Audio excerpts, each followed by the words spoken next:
भैया जातीय जनगणना पर 100 दफे प्रतिक्रिया दे चुका हूं।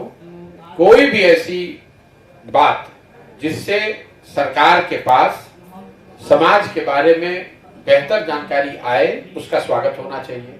इस नजरिए से जातीय जनगणना के बिल्कुल पक्ष में है। लेकिन जो लोग पक्ष में हैं, जिसके मैं भी हूं, हम लोग का ये सवाल जरूर है कि जातीय जनगणना का वैधानिक आधार क्या है, क्योंकि राज्य सरकार को जनगणना जो है ये केंद्र का विषय है। तो राज्य सरकार जो कर रही है उसको ये क्लेरिफाई करना चाहिए कि इसका कोई वैधानिक आधार नहीं है। ये तो एक सर्वे है, ये जातीय जनगणना नहीं है। राज्य सरकार जनगणना करा ही नहीं सकती है।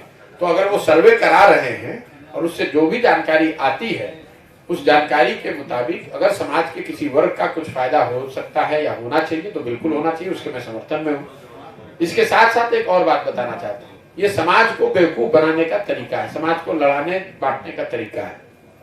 जहां तक जनगणना का सवाल है, तो दलितों की जनगणना स्वतंत्रता के बाद से हो रहा है, वो सारी संख्या अवेलेबल है, तो उससे क्या दलितों की स्थिति सुधर गई है?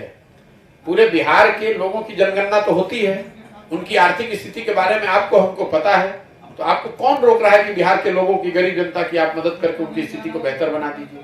आपको कौन रोक रहा है कि दलितों की, महादलितों की स्थिति को आप बेहतर बना दीजिए? सिर्फ जनगणना हो जाने से या सिर्फ जानकारी इकट्ठा कर लेने से लोगों की स्थिति नहीं सुधरेगी।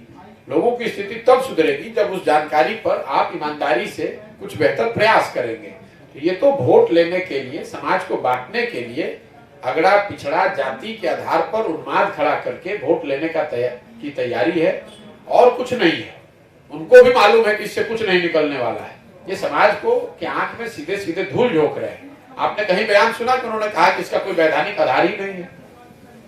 भाई आधार राज्य सरकार के अधिकार में ही ये चीज नहीं है। आप देखते हैं यहाँ जातियों का वोट लेने के लिए सरकारें रिकमेंड कर देती है कैटेगरी चेंज। लोहार समाज का आपने एग्जांपल सुना होगा, उनको एसटी बना दिया गया।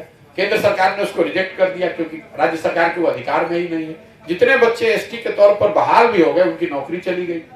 तो समाज के लोगों से जाकर आप बात कीजिए। इसी तरीके से नोनिया बिन समाज को इन्होंने कह दिया कि हम एसटी बना रहे हैं, वोट ले लिया, और आज तक उनको वो अधिकार नहीं मिला।